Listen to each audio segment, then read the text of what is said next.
لیلا مجنو کی داستان بہت مشہور و معروف ہے۔ ہر عربی بولنے والا، اردو بولنے والا، فارسی بولنے والا اس کہانی کو ضرور سن چکا ہوگا، بلکہ اب تو اس کے تراجم دوسری زبان میں بھی ہو چکے ہیں۔ اس کے بہت سارے چرچے بھی آپ نے سنے ہوں گے، مگر آج آپ کو معلوم ہوگا کہ اس کی اصل داستان کیا تھی اور اتنی زیادہ محبت کرنے والوں کا آخر انجام کیا ہوا۔ ان کا عشق اور ان کا پیار اتنا افسانوی تھا کہ اس سے اور بھی کئی کہانیاں نکالی گئیں۔ جو لوگ آج بھی پیار محبت میں یقین رکھتے ہیں وہ اس کو افسانہ کہتے ہیں، مگر سچ یہ ہے محبت کرنے والے آج بھی اس کو سچا مانتے ہیں۔ ناظرین گرامی، لیلا مجنو کا اصل نام قیس اور لیلا تھا۔ قیس کو محبت اور عشق میں پاگل ہو جانے کی وجہ سے مجنو کہا کرتے تھے۔ مجنو عربی میں پاگل اور دیوانے کو کہتے ہیں۔ اس ویڈیو میں آپ کو میں یہ بھی بتاؤں گا کہ وہ کون سا موقع تھا جب قیس کو مجنو کا خطاب دے کر ہمیشہ کے لیے یہ تاریخی لقب دے دیا گیا تھا۔ ان دونوں کی محبت بچپن سے ہی شروع ہو گئی تھی۔ یہ رشتہ دار تھے، یعنی لیلا چچا کی بیٹی تھی۔ ان کا آپسی رشتہ ایک روحانی محبت اور روحانی کشش کا تھا۔ پیدا ہوتے ہی ان کے اندر کشش دیکھی جانے لگی۔ پھر بالخصوص جب یہ تھوڑے سے بڑے ہوئے تو رشتہ داری ہونے کی وجہ سے ایک ہی درسگاہ میں بیٹھتے تھے۔ مجنو بچپن میں بھی اس کو دیوانہ وار دیکھتا رہتا تھا۔ جب اس چھوٹے سے بچے مجنو نے بولنا شروع کیا تبھی سے یہ لیلا کو چاہنے لگا تھا۔ یہ درسگاہ میں بیٹھے ہوتے تو اکثر مجنو لیلا کی طرف دیکھتا رہتا اور اس میں مگن ہو جاتا۔ وہ اپنی پینسل اور کاغذ کے ساتھ بے اختیار لیلا لیلا لکھتا رہتا۔ استاد اس کو ہمیشہ ڈانٹتے اور سمجھاتے کہ اس طرح کی پاگلوں والی حرکت نہ کیا کرو، مگر مجنو اس طرح لکھتا رہتا اور لیلا اس کو دیکھ کر خوش ہوتی۔ وہ خوب شرماتی اور اپنا نام کاغذ پر مسلسل لکھتے دیکھ کر اس کے چہرے پر محبت سے بھرپور مسکراہٹ پھیل جاتی۔ یہ چیز مجنو کو مزید اس بات پر ابھارتی کہ وہ لیلا کا نام ہی لکھتا رہے۔ ایک مرتبہ ان کے استاد بہت غصے میں درسگاہ میں داخل ہوئے تو مجنو اپنی مستی میں مست تھا۔ ان کو بے حد غصہ آیا اور کہنے لگے کہ تمہیں سینکڑوں مرتبہ سمجھا چکا ہوں کہ یہ نام مت لکھا کرو۔ لیلا ساتھ بیٹھی مسکرا رہی تھی، مگر جب استاد نے غصہ میں مجنو کو کھڑا کیا تو لیلا بھی خود بخود کھڑی ہو گئی۔ استاد نے مجنو کے ہاتھ پر ڈنڈے مارنا شروع کیے تو لیلا نے تڑپنا شروع کر دیا۔ وہ درد سے چیخ رہی تھی۔ اس کے جسم اور روح میں بے چینی اور بے قراری پھیل گئی۔ ایسا لگ رہا تھا جیسے مجنو کو نہیں بلکہ ڈنڈے لیلا کے ہاتھوں پر پڑ رہے ہیں۔ بچوں نے ہنسنا شروع کر دیا اور استاد کا غصہ مزید بڑھ گیا۔ وہ اس صورتحال کو دیکھ کر گھبرا گیا اور فوراً ان کے والدین کو اطلاع بھیجی کہ یہ دونوں آپس میں بہت جڑ گئے ہیں اور ایک دوسرے سے ایسا عشق کرنے لگے ہیں جیسے نوجوان لوگ کیا کرتے ہیں۔ یہی بات پورے گاؤں اور بستی میں بھی پھیل گئی کہ لیلا اور قیس دونوں ایک دوسرے کو غیر یقینی اور غیر معمولی طور پر چاہتے ہیں۔ سب حیران تھے اور لیلا کے والدین بھی اس بات پر حیران تھے، بلکہ وہ پریشان بھی تھے کیونکہ مجنو کا والد ایک بہت ہی غریب شخص تھا۔ خود مجنو بھی غریب تھا، لیکن لیلا کے والد بہت امیر کبیر اور بستی کے بڑے رئیس تھے۔ لیلا کا طرز زندگی شاہانہ اور مجنو کی زندگی انتہائی غریبانہ تھی۔ قیس کے استاد نے اسی دن یہ صورتحال دیکھ کر بچوں کو چھٹی دے دی تھی اور وہ قیس کے والد کے پاس آئے اور بتایا کہ لیلا اور مجنو ایک دوسرے کو چاہتے ہیں اور ان کی چاہت سمجھ سے باہر ہے۔ وہ ایک قدرتی طور پر محبت کا شکار ہو چکے ہیں۔ ایک دوسرے کے عشق میں وہ ایسی مثال قائم کریں گے کہ اس سے بڑھ کر محبت کی کوئی داستان نہ ہوگی۔ قیس کے والد یہ سن کر خوش ہو گئے کہ میرے بڑے بھائی کی بیٹی لیلا کے ساتھ قیس کا رشتہ بہت مناسب رہے گا، مگر بڑے بھائی اپنی دولت اور امیری کے گھمنڈ میں تھے، اس لیے نہ صرف انہوں نے انکار کر دیا بلکہ قطع تعلق کی کا بھی اعلان کر دیا۔ پورے شہر میں یہ بات آگ کی طرح پھیل گئی کہ لیلا مجنو ایک دوسرے کو چاہتے ہیں، مگر ان کی وجہ سے دونوں بھائی ایک دوسرے سے لڑتے ہیں۔ بڑا بھائی صرف امیری اور دولت کے تکبر کی وجہ سے چھوٹے بھائی کو دھتکار دیتا ہے۔ ادھر قیس اور لیلا کی محبت بڑھتی جا رہی تھی۔ ان کو جتنا علیحدہ کیا جاتا وہ اتنا زیادہ اپنے دلوں کو قریب محسوس کرتے۔ لیلا رات کو بے چین حالت میں آسمان کی طرف دیکھتی تو اس کی خادمائیں اور کنیزیں سمجھ جاتی کہ یہ قیس کے عشق میں پریشان ہے۔ ادھر قیس مجنون بن کر شہر کی گلیوں میں پھرتا اور لوگوں سے کہتا کہ مجھے لیلا سے ملوا دو، ہماری ملاقات کا انتظام کروا دو۔ اسی میں وہ مست ہو جاتا اور اپنے آپے سے باہر نکل جاتا تھا۔ چلتے چلتے وہ شہر سے دور نکل جاتا اور صحرا میں جا کر بے قراری میں لوٹ پوٹ ہونے لگتا۔ لیلا لیلا اس کی زبان پر ہمیشہ جاری رہتا۔ مسافر لوگ اس کو پاگل سمجھ کر گزر جاتے، وہ اس کا مذاق اڑاتے۔ جب کبھی یہ گھر لوٹتا تو محلہ کے بچے اور دوسرے شرارتی لڑکے اس کو پتھر مار کر مذاق بناتے۔ وہ سمجھتے کہ شاید یہ پاگل ہے، مگر یہ پاگل نہیں تھا، بلکہ لیلا کے عشق میں فنا ہو چکا تھا۔ جب کبھی لیلا اپنے گھر سے باہر نکلتی تو یہ اس کو دیکھنے کے لیے راستہ میں بیٹھ جاتا۔ مٹی سے اٹا ہوا ہوتا اور کپڑے بھی میلی کچیلی حالت میں ہوتے تھے، بال بکھرے ہوئے تھے اور حالت زار میں کونے میں چھپ کر بیٹھ جاتا۔ جب لیلا گزر رہی ہوتی تو بچے شور مچاتے کہ وہ دیکھو لیلا کا عاشق بیٹھا ہوا ہے۔ یہ سن کر لیلا کو پتہ چلتا کہ قیس یہاں بیٹھا ہوا ہے، ورنہ اس کے اپنے رشتہ دار بھی اس کو نہ پہچان پاتے تھے۔ لیلا قیس کی یہ حالت دیکھ کر بہت اداس ہو جاتی تھی۔ اس کے دل پر چھریاں چلتیں اور وہ بے چین ہو کر ایک لمحہ میں قیس کے گلے لگ جانا چاہتی تھی، مگر سماجی مجبوریوں اور گھریلو تشدد سے ڈر کر وہ اپنے اس ارادے سے باز آ جاتی، کیونکہ اگر وہ کبھی مجنو کو ملنے کی غلطی کرتی تو اس کے والد مجنو پر بے تحاشا تشدد کیا کرتے تھے، اور امیر کبیر ہونے کی وجہ سے کوئی ان کو روک نہیں سکتا تھا۔ وہ جب بھی قیس کو مارتے یا اس پر ظلم کرتے تو ان کی یہی خواہش ہوتی تھی کہ قیس اس شہر کو چھوڑ کر ہمیشہ ہمیشہ کے لیے چلا جائے، کیونکہ جب تک وہ یہاں رہے گا تب تک لیلا بھی پریشان رہے گی اور شہر کا امن بھی خراب ہوگا۔ یہ دونوں اکثر صحرا میں ملا کرتے تھے، جو کہ ایک بہت خفیہ طریقے سے ملاقات ہوتی تھی۔ اس کا آغاز بھی لڑکپن میں ہی ہو گیا تھا، یعنی جب قیس 15 برس کا تھا تو پہلی مرتبہ ایسا ہوا کہ کسی لڑکے نے لیلا کو آ کر بتلایا کہ شدید دھوپ کے عالم میں قیس صحرا کی تپتی ہوئی ریت کے اوپر پڑا ہوا ہے، وہ مرنے کے قریب ہے اور اس کی ایک ہی دھن ہے، لیلا لیلا اور بس لیلا۔ یہ لڑکے نے جب پیغام پہنچایا تو لیلا بڑی پریشان ہو گئی۔ اس کی ایک کنیز جو اس کے درد کو سمجھتی تھی اور ہمیشہ اس کا ساتھ دیتی تھی، اس نے تسلی دلائی کہ تم جاؤ اور اس کو سنبھالو، یہاں تمہاری غیر موجودگی کو میں سنبھال لوں گی۔ لیلا نے پانی کا مشکیزہ لیا اور سب خطرات کو اپنے کندھوں پر ڈال کر اور اپنی جان پر کھیل کر صحرا میں آوازیں لگاتی لگاتی پہنچ گئی۔ مجنو کو جا کر پانی پلایا اور اس کے ہوش بحال کیے، اس کو سمجھا کر واپس آ گئی کہ تم اپنے ساتھ اس طرح ظلم نہ کیا کرو، ورنہ مجھے تکلیف ہوگی اور میرا جینا محال ہو جائے گا۔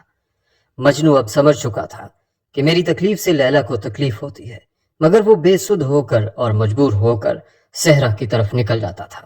ایک مرتبہ کی ملاقات سے اس کو ہمیشہ کے لیے امید لگ گئی کہ لیلا اب اس کو روز ملنے آیا کرے گی۔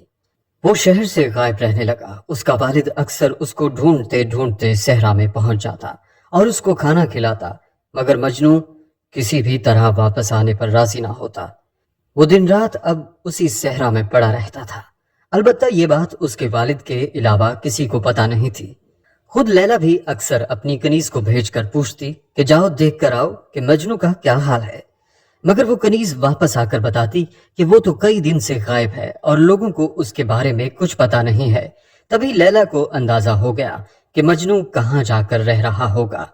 اب دوسری مرتبہ دوبارہ لیلا نے اپنی کنیز کے ساتھ طے کر کے مجنو کو ملنے جانے کا ارادہ کیا۔ اتفاقاً دوسری مرتبہ بھی یہ اسی درخت کے نیچے ملے جہاں پہلی بار ملے تھے۔ اسی طرح یہاں اس درخت کے نیچے ملنا ان کا معمول بن گیا اور یہ ایک دوسرے سے بے خوف و خطر تنہائی میں ملنے لگے۔ اب مجنو کی حالت سدھرنے لگی تھی، وہ کافی زیادہ ہوش میں رہتا، شہر میں آتا، تھوڑی دیر کے لیے لوگ اس کو دیکھتے، کبھی کبھی یہ چوڑیاں وغیرہ خریدنے لگتا تو لوگ اس کا مذاق اڑاتے کہ کیا یہ چوڑیاں لیلا کے لیے خرید رہے ہو، پھر زور زور سے کہے لگاتے کہ وہ تو تمہیں ملتی بھی نہیں۔ مگر قیس خوش تھا اور وہ چوڑیوں کا تحفہ لے کر بیابان صحرا میں اسی درخت کے نیچے پہنچ گیا۔ لوگوں کو اس کی خوشی نے شک میں ڈال دیا اور مشہور ہو گیا کہ لیلا ضرور مجنو سے ملتی ہوتی ہے، اس لیے ان کا پیچھا شروع کر دیا گیا۔ لیلا مجنو جب ملے تو لوگوں کو معلوم ہو گیا، شہر میں دوبارہ یہ خبر فوراً پھیل گئی کہ لیلا گھر سے بھاگ جاتی ہے اور جنگل بیاباں میں اکثر اس سے ملنے جاتی ہے۔ گویا دونوں قصوروار تھے کہ مجنو باز نہیں آتا اور لیلا بھی ہر وقت اسی پر لپکتی ہے۔ ان کے عشق کی آگ بھڑکتی جا رہی ہے۔ کسی صورت کم نہیں ہوتی۔ جب لیلا گھر پہنچی تو والد بہت غصے میں تھے۔ انہوں نے فوراً ہی شہر کے چند اوباش آوارہ اور بدماش لوگوں کو بلا کر قیس کو قتل کرنے کا حکم دے دیا۔ یہ حکم لیلا کے سامنے دیا گیا تھا تاکہ اس کے دل میں لگی آگ بجھ جائے، اور نہ ہوگا مجنو اور نہ ہوگا عشق۔ اس کے والد سمجھے تھے کہ یا تو مجنو قتل ہو جائے گا یا قتل کے ڈر سے ہمیشہ کے لیے فرار ہو جائے گا۔ لیلا نے فوراً اپنی کنیز کو پیغام دے کر بھیجا کہ وہ فلاں جگہ پر قیس کو خبردار کر دے کہ وہ ہمیشہ کے لیے چلا جائے، ورنہ اس کو قتل کر دیا جائے گا۔ جب یہ کنیز وہاں پہنچی اور قیس کو پیغام دیا تو بجائے قیس دور نکل جاتا، وہ فوراً اونٹ پر سوار ہوا اور شہر کی طرف چل پڑا۔ کنیز اس کو سمجھاتی رہی کہ یہ کوئی مذاق تو نہیں ہے اور وہ سچ مچ تمہیں قتل کرنا چاہتے ہیں، خدا را تم وہاں مت جاؤ۔ لیلا تمہاری زندگی چاہتی ہے، اس لیے اس نے مجھے بھیجا ہے۔ میں تمہیں روک کر رہوں گی، میں تمہیں قتل نہیں ہونے دوں گی۔ جب وہ مجنو کی سواری سے لپٹنے لگی اور رونے لگی تو قیس سواری سے اترا اور کہنے لگا کہ محبت کرنے والے انجام سے نہیں ڈرتے، مجھے موت سے بالکل ڈر نہیں لگتا۔ میں اپنی محبت کو سچا ثابت کرنے کے لیے شہر جاؤں گا، اور جو کچھ ہوگا وہ لیلا کے سامنے ہی ہوگا۔ ادھر جیسے ہی یہ بستی میں داخل ہوا تو سیدھا لیلا کے گھر کا رخ کیا۔ وہاں پر وہی اوباش لڑکے اس کو قتل کرنے کے لیے تیار تھے۔ وہ یہ دیکھ کر خوش ہو گئے کہ شکار خود چل کر آ رہا ہے۔ انہوں نے ڈنڈوں کی برسات کر دی اور مجنو کو پیٹنا شروع کر دیا۔ ان کا ارادہ یہی تھا کہ قتل سے پہلے ہی مجنو فرار ہو جائے اور بھاگ جائے تاکہ مسئلہ اس طرح حل ہو جائے اور قتل نہ کرنا پڑے۔ مگر اب منظر بہت عجیب و غریب ہو چکا تھا۔ محبت کی داستان نے ایسا رخ لے لیا کہ مجنو کو مارا نہیں جا سکتا تھا، چھوڑا نہیں جا سکتا تھا، اور قتل بھی نہیں کیا جا سکتا تھا، کیونکہ جب گھر کے سامنے شور شرابہ ہوا تو لیلا اپنے کمرے کی کھڑکی پر آ گئی اور گلی میں دیکھنے لگی کہ ایک شخص کو پیٹا جا رہا ہے۔ وہ ابھی تک اس معاملے سے بے خبر تھی۔ اس کو تب محسوس ہوا جب قیس بے سدھ ہو کر نیچے گر پڑا۔ وہ بے ہوشی کے عالم میں اوپر لیلا کے کمرے کی طرف دیکھ رہا تھا، مگر جب اس نے دیکھا کہ کمرے کی کھڑکی پر اس کی محبوبہ، اس کا عشق اور اس کا مقصد موجود ہے تو وہ تازہ دم ہو گیا۔ اس کو اپنے سارے زخم بھول گئے۔ وہ بے ہوشی سے ہوش میں آ گیا۔ ادھر جب لیلا نے پہچانا کہ یہ تو مجنو ہے، یہ تو قیس ہے اور یہ تو میری محبت ہے، تو اس کی چیخ نکل گئی۔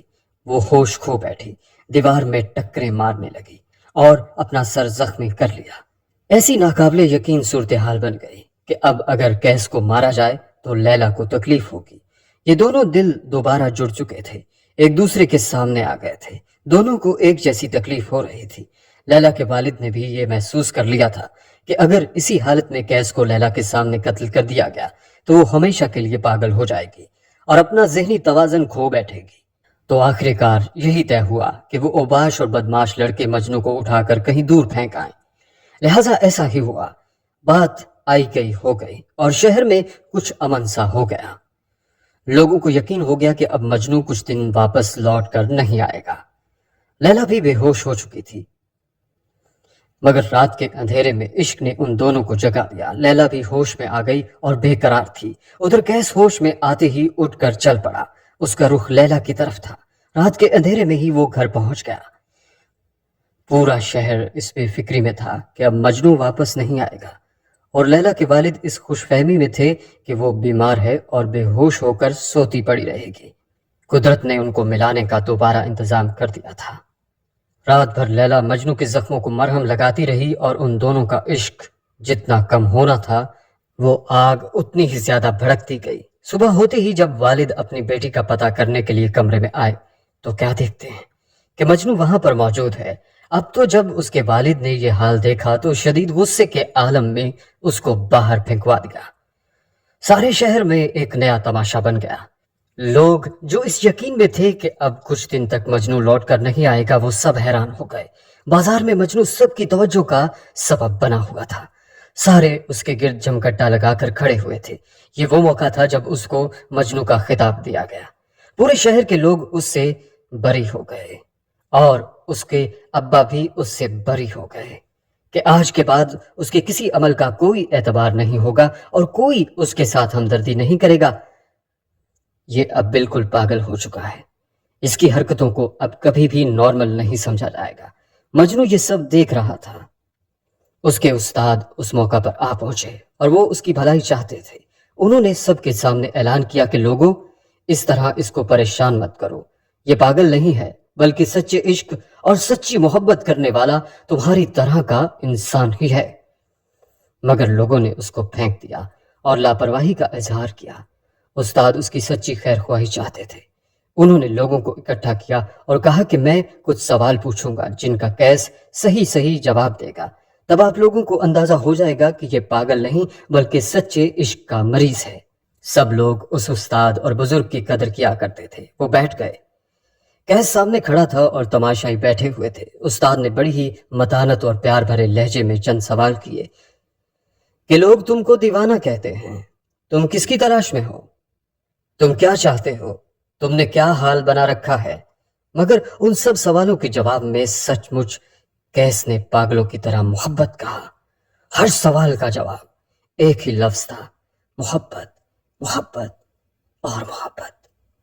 اب یہ ایسی صورتحال تھی کہ سب مایوس ہو گئے اور انہوں نے اس کو اپنے حال پر چھوڑ دیا۔ چند ہی دن گزرے تھے کہ پڑوسی شہر کا ایک امیر زادہ اس علاقہ سے گزر رہا تھا۔ اس نے لیلا کو دیکھا اور اس پر فریفتہ ہو گیا۔ اس نے پیغام نکاح بھیجا اور والد نے قبول کر لیا۔ والد نے اس کو پہلے سے آگاہ کر دیا تھا کہ اس لیلا کی یہ حالت ہے، مگر اس امیر عاشق نے ہر شے کو قبول کر کے لیلا کو اپنا لیا۔ زبردستی وہاں پر شادی کر دی گئی اور مجنو اپنے جنون اور دیوانگی میں لاپتہ ہو گیا۔ اس کے بعد وہ کبھی بھی لوٹ کر نہیں آیا۔ کچھ لوگوں نے اس آخری حصہ میں اختلاف کیا ہے۔ وہ کہتے ہیں کہ لیلا نے مجنو کی ہمدردی کے لیے اور اس کے حال پر رحم کھانے کے لیے اس کو زہر پلا دیا تھا۔ وہ جانتی تھی کہ ہمارا ملن ممکن نہیں ہے اور یہ عشق میں اپنی جان سے ہاتھ دھو بیٹھے گا، ہمیشہ ذلیل و خوار ہوتا رہے گا، تو اس کو ختم کر دیا جائے۔ اس نے اپنے ارد گرد لوگوں کو اپنے ارادہ سے آگاہ کیا اور دودھ کے پیالے میں زہر ملا کر مجنو سے ملنے چلی گئی۔ مجنو جو کئی دن سے بے ہوش پڑا ہوا تھا، لیلا کے قدموں کی آہٹ سنتے ہی ہوش میں آ گیا۔ اس نے دیکھا کہ لیلا بہت ہی بن سنور کر اور تیار ہو کر اس سے ملنے آئی ہے۔ وہ فوراً اٹھ کر بیٹھ گیا، اپنی محبت کی کامیابی دیکھنے لگا اور سمجھ گیا کہ اب میں نے ہمیشہ کے لیے لیلا کو پا لیا ہے۔ وہ یہ سوچ بھی نہیں سکتا تھا کہ یہ لیلا کا آخری دیدار ہوگا اور اس کے بعد کبھی اس کو دیکھنا نصیب نہیں ہوگا۔ وہ بس عشق میں مست تھا۔ لیلا کو دیکھ کر سب کچھ بھول جاتا تھا۔ جب لیلا اس کے پاس آ کر بیٹھتی اور اس کا سر اپنی گود میں رکھ لیا کرتی اور اس سے بڑے پیار سے پوچھا کہ کیس، میں تمہارے لیے دودھ کا پیالہ لائی ہوں، کیا تم اس کو پیو گے؟ کیس نے فوراً ہی جواب دیا کہ آج مدتوں بعد ہمارا اس طرح ملن ہوا ہے، خدا کی قسم اگر تم زہر بھی دے دو تو میں خوشی خوشی پی لوں گا۔ بس پھر وہ زہر ہی تھا جو اس نے خوشی خوشی پی لیا اور ہمیشہ کے لیے اس دنیا کو چھوڑ کر چلا گیا۔ باہر صورت دوستو، یہ بات طے ہے کہ اس کہانی کا اختتام کیس کے غائب ہو جانے اور اس کے مر جانے پر ہی ہوا۔ مدتوں سے یہ کہانی مختلف تبدیلیوں کے ساتھ نشر ہو رہی ہے۔ کچھ ایسے لوگ آج بھی موجود ہیں جو اس کو جھوٹا سمجھتے ہیں، جو اس بات پر یقین نہیں کرتے، جو اس کی سچائی ماننے پر راضی نہیں ہوتے۔ اللہ جانے یہ سچ ہے یا جھوٹ، مگر ہم سب کو ایسے عشق اور ایسی زندگی سے پناہ مانگنی چاہیے۔ اللہ تعالی ہم سب کی حفاظت فرمائے اور ہمیں اپنی ذات کے علاوہ کسی کے عشق اور محبت میں رسوا ہونے سے بچائے۔ آمین یا رب العالمین۔